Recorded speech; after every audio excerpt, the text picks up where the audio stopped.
Texas is back. No, really. For real this time.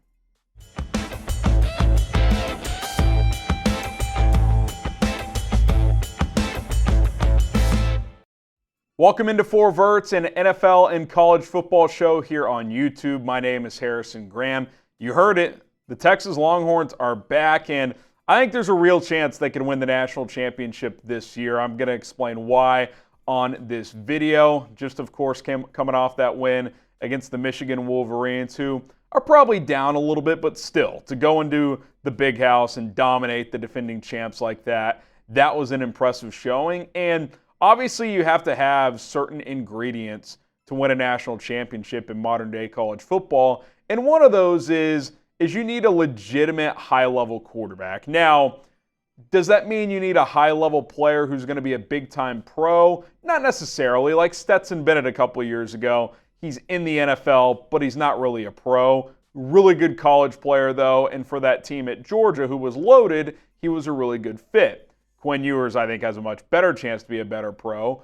But more importantly right now for the Longhorns, he's a big game player. And Ewers has some inconsistencies to his game. His footwork can be questionable. He can get a little lazy with his mechanics. But something that can't be disputed is that he elevates his play in the big games. 6 straight 300-plus yard passing games against ranked opponents. It's tied for the most ever in the modern era of college football. I think McCarron, Mac Jones had 6. A bunch of people had 5, like Mahomes had 5 and a few other guys. But this guy elevates against big-time competition.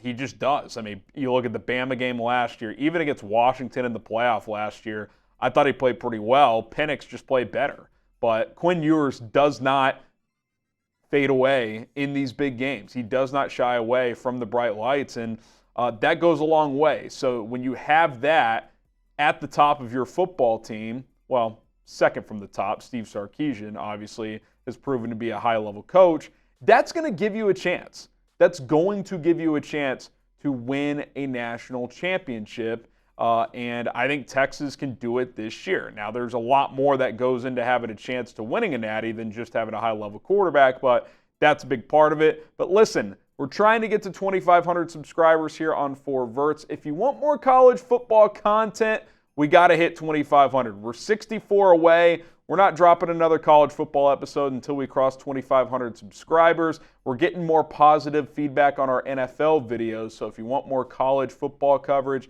subscribe today. It's my favorite sport. I'd like to keep doing college football content, but we need more subscribers who want college football coverage. So prove that you're one of those and hit that subscribe button today. I think number one, too, is to have a chance to win the national championship, you have to make the college football playoff. And after beating Michigan, they're pretty much locks. Now, are they literally locks right now? Of course not. We're 2 weeks into the season. But based on the eye test and who they have remaining on their schedule, barring a major injury or two, like even if Quinn Ewers went down, they'd still have a chance with Arch Manning. But barring major injuries or just unforeseen circumstances, they're going to be in the college football playoff. For one, they're in the SEC, so they can lose a few games and still get in.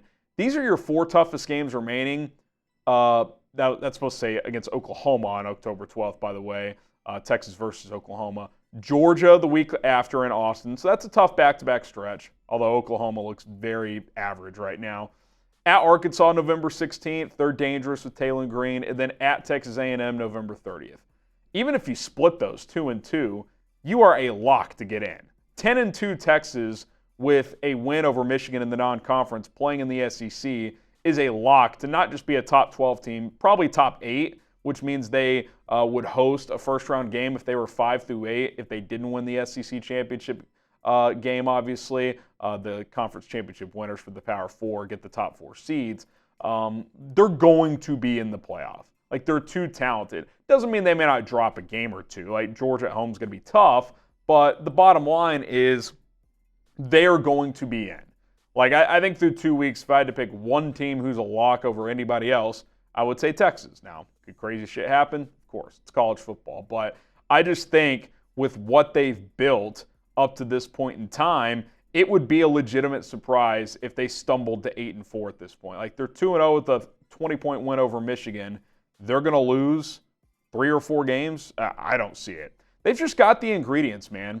They've got a top-tier college head coach. I'm not going to say Steve Sarkisian's the best coach in the country, but with Nick Saban retired, he's in that tier right below Kirby Smart. I mean, he's in that group. He's better than Dabo these days because he's embraced NIL in the transfer portal. Players like playing for him. He's recruited his ass off in the trenches. That's another ingredient you need. Good play in the trenches. And they have that both on the offensive and defensive line with guys like Kelvin Banks and Majors on the offensive line. They've got some players on that defensive line like Sorrell. And they've got elite speed on the outside. I mean, you get Isaiah Bond out of the portal. I like Matthew Golden as well. Gunnar Helm, the tight end, he had a big game against Michigan. He's fun to watch.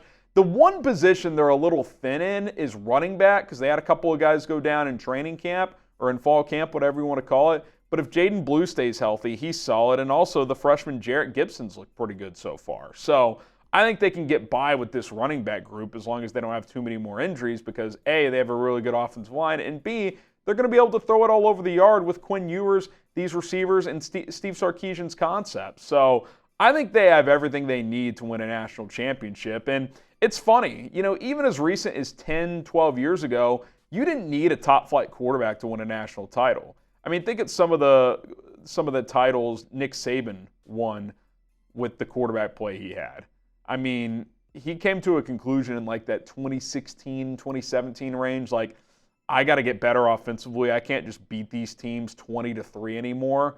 Now, his defense has got slightly worse, but they invested more in recruiting offensively. He brought in Lane Kiffin. Sark had a stint there, who's now obviously doing great at Texas. You got to have a high-level offense and quarterback, and Texas has that, but I think where they've really taken the next steps is in the trenches and on defense. I mean, Michigan didn't have a chance in that game. Their only normal touchdown was in garbage time down the stretch. They completely shut them down. I know Colorado State probably stinks, but they didn't allow them to cross midfield until the fourth quarter in the opener. Like, this Texas team has depth. Their starters are elite. They've got pros everywhere. They're well coached. Quinn's a big game quarterback. Like, they're going to beat Oklahoma this year. Last year they lost. It was kind of a fluke. They have much more talent than OU. And then you let it rip against Georgia. If you win, you lose, doesn't really matter. You're probably going to rematch them in the SEC championship game, and you might play them a third time in the college football playoff. Could you imagine if that ends up being a best of 3? I think it's very much a possibility. So Texas is back. It's for real this time. Last year was a big step to being back, but you're not back until you have multiple high-level seasons in a row. Again, barring something unforeseen, they're going to have that this year. They will, at minimum, get into the playoff. And if you get in, you have a chance to win it all. And realistically, if they're a top 4 seed, they're already in the quarters. If not, they're going to be 5 through 8, so they'll play at home in the first round, which means they'll likely win that game and then get to the quarters. You win 2 games, you're in the national championship game. So I think Texas is in a good spot. I think they have the ingredients to win it all, and it's been this bit forever. Texas is back, folks, and then they wouldn't be. They're back. They're back for real this time. One of the biggest beneficiaries of the NIL era. I want to hear from you guys. Who is the better team right now, Texas or Georgia?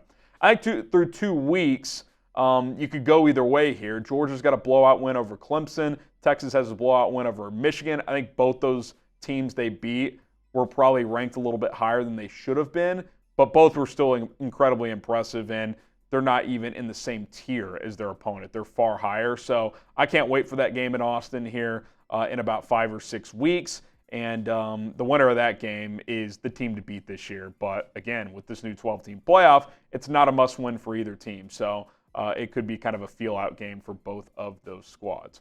All right, that's going to do it for this episode of 4 Verts. Let me know who you think is the favorite to win the national championship. And again, let's hit 2,500 subscribers. Spread the word. Let's get more eyeballs on this channel. That way I can continue to pump out content, not only for the NFL, but college football as well. That's what I would like to do. We'll see you guys soon on 4 Verts.